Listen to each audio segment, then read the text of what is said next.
Hello, my dear students. My name is Shakti, and I am an English lecturer since last 20 years.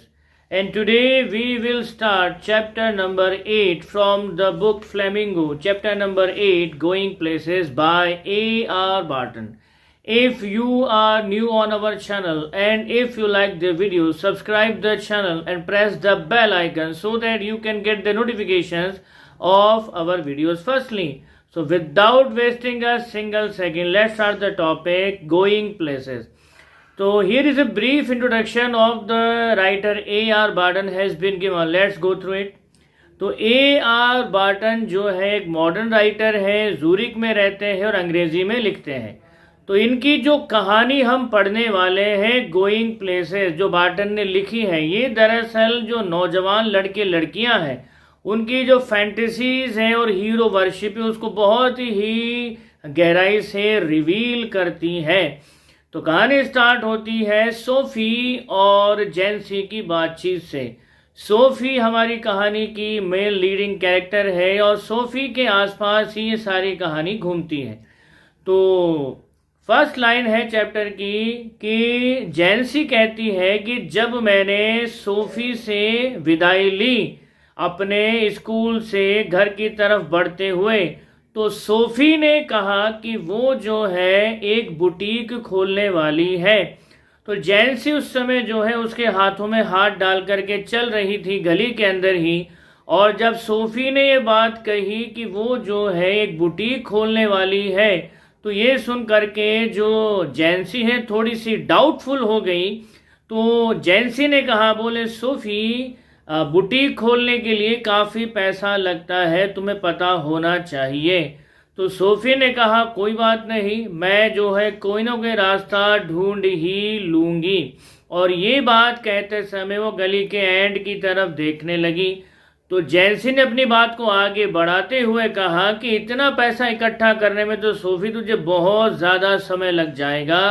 तो इस पर जवाब देती है सोफ़ी कि जानती हूँ मुझे इतना पैसा इकट्ठा करने में बहुत समय लग जाएगा, तो इसीलिए मैं सीधा किसी फर्म में, किसी कंपनी में मैनेजर बन जाऊंगी और मैनेजर के तौर पर मैं अपना करियर शुरू करूंगी. और तब जब मेरे पास में इनफ पैसा आ जाएगा तो मैं अपना बुटीक खोलूंगी.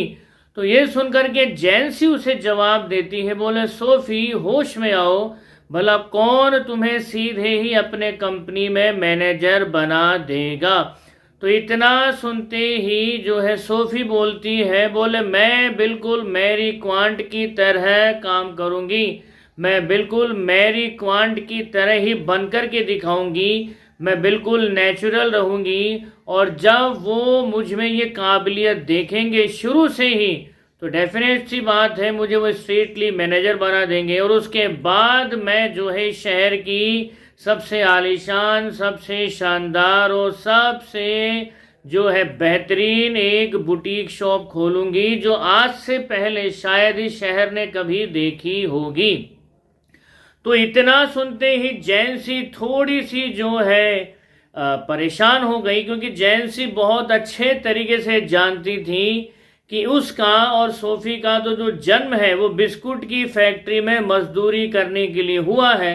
और जब सोफ़ी ने इतनी बड़ी बात बोल दी कि वो जो है एक फर्म में सीधा मैनेजर बन जाएगी, और मैनेजर बनेगी तो कैसे, वो बिल्कुल मैरी क्वांट की तरह काम करेगी ताकि लोग उसकी काबिलियत को, डेडिकेशन को शुरुआत से ही नोटिस करें और सीधा उसको स्ट्रेटली मैनेजर बना दें. तो ये सारी बातें सुन करके जो जेंसी है थोड़ी सी हर्ट हो जाती, उदास हो जाती है, और वो रिक्वेस्ट करती है सोफ़ी से कि सोफ़ी ऐसी बातें ना करें. तो जब सोफ़ी और जेंसी सोफ़ी के स्ट्रीट तक पहुंचे तो जेंसी ने कहा, और जेंसी जो है एक बहुत ही ट्रू फ्रेंड है और वो बिल्कुल सही सलाह दे रही है अपनी फ्रेंड को कि must not waste her time in the nonsense. तो वो फोकस करवाना चाहती है सोफ़ी का कि अपना सारा ध्यान, सारा फोकस पढ़ाई में दे, क्योंकि finally at the end of the day पढ़ाई ही उसको जो है लाइफ में कहीं एक बेहतर पोजीशन दिलाएगी, कहीं को अपॉर्चुनिटी दिलवाएगी। तो फालतू बातों में टाइम वेस्ट ना करके सोफ़ी जो है ध्यान दे सीधा पढ़ाई पे। वो सीधा बोलती है उसको कि सोफ़ी, कुछ ही महीने रह गए हैं हमारे एग्ज़ाम में, और अब तुम्हें जो है निश्चित रूप से थोड़ा सा सीरियस और सेंसिबल हो जाना चाहिए। और एक बात मैं तुम्हें साफ साफ बता दूं कि अगर तुम सच में कोई काम करना ही चाहती हो तो मैं आपको बताऊं, आप किसी दुकान में मजदूरी कर सकते हो। और ध्यान रहे, मजदूरी करने के इतने पैसे नहीं मिलते जितना तुम सोच रही हो। और इन केस अगर तुम किसी दुकान में मजदूरी करने के लिए जाओगे भी या जाना भी चाहोगी तो तुम्हारे डैडी कभी इस चीज़ के लिए अलाउ नहीं करेंगे। इतना सुनते ही सोफ़ी सीधा जो है बातचीत का टॉपिक चेंज करती है और बोलती है, बोले कोई बात नहीं, अगर किसी फर्म में मैनेजर अगर नहीं बनी तो सीधा मैं एक एक्ट्रेस बन जाऊंगी। और आपको तो पता ही है जेंसी एक्ट्रेसेस कितना बढ़िया कमाई करती हैं, तो एक्टिंग में काफ़ी रियल मनी है। तो जब इसके पास में काफ़ी इनफ पैसा आ जाएगा तो वो जो है boutique as a side business खोल लेगी। वैसे भी एक्ट्रेसेस फुल टाइम कहाँ वर्क करती है, अगर वो एक्ट्रेस नहीं भी बन पाई तो कोई फैशन डिज़ाइनर बन जाएगी, लेकिन अपनी लाइफ में वो कुछ सोफिस्टिकेटेड करेगी, कुछ ऐसा करेगी जो उसके लिए बिल्कुल एक माइलस्टोन साबित हो। वो अपने फैमिली के अकॉर्डिंग कोई भी काम नहीं करेगी, मजदूरी वगैरह, वो अपने लाइफ में कुछ ना कुछ सोफिस्टिकेटेड करेगी। तो सोफ़ी जो है आगे बढ़ती है और बरसात शुरू हो जाती है और जेंसी वहीं पर ही खड़ी है।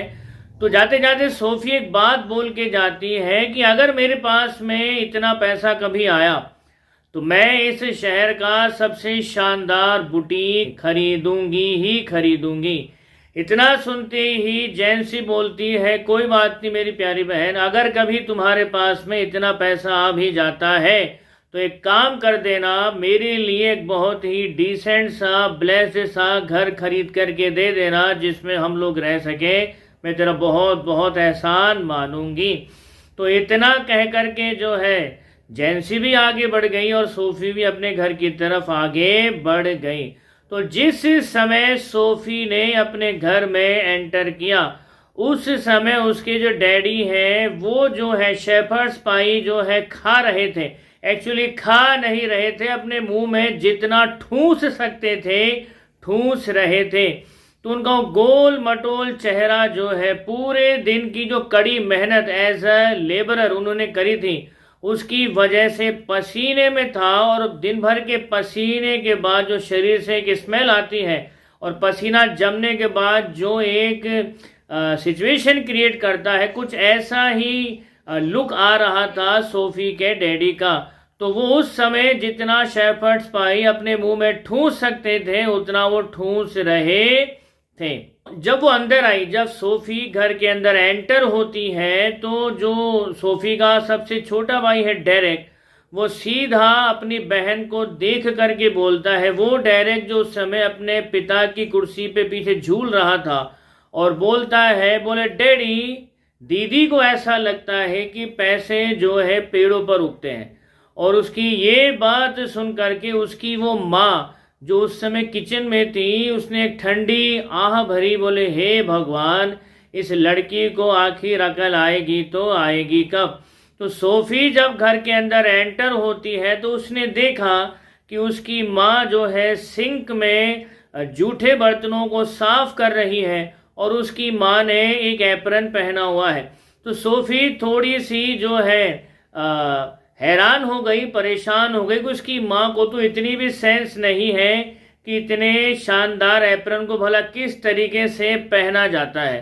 तो वो अपनी माँ के उस एप्रन पहनने के ढंग और मैनर को क्रिटिसाइज कर रही है। तो सोफ़ी एक ऐसी लड़की है जो कल्पनाओं में जीती है। और यहाँ से एक सवाल निकल करके आता है दोस्तों, क्या सोफ़ी एक पागल लड़की है? क्या सोफ़ी को कोई मेंटल प्रॉब्लम है? क्योंकि जेंसी के साथ वो जो बातचीत कर रही थी, कभी वो मैनेजर बनेगी, कभी वो बुटीक खोलेगी, कभी एक्ट्रेस बनेगी, कभी फैशन डिज़ाइनर बनेगी।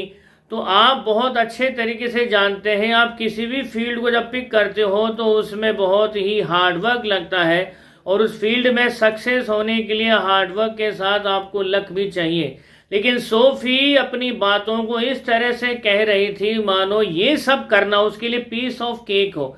तो क्या सोफी को कोई मानसिक बीमारी थी? क्या सोफी मेंटली इल थी, परेशान थी? इन सब चीज़ों के सवाल जब हम लास्ट में जानते हैं तो हैरान हो जाते हैं कि एक्चुअली सोफी ना तो पागल है ना ही मेंटली इल है। सोफी में वो काबिलियत है कि वो जो चाहे वो करके दिखा सकती है और उसने इसको साबित भी किया।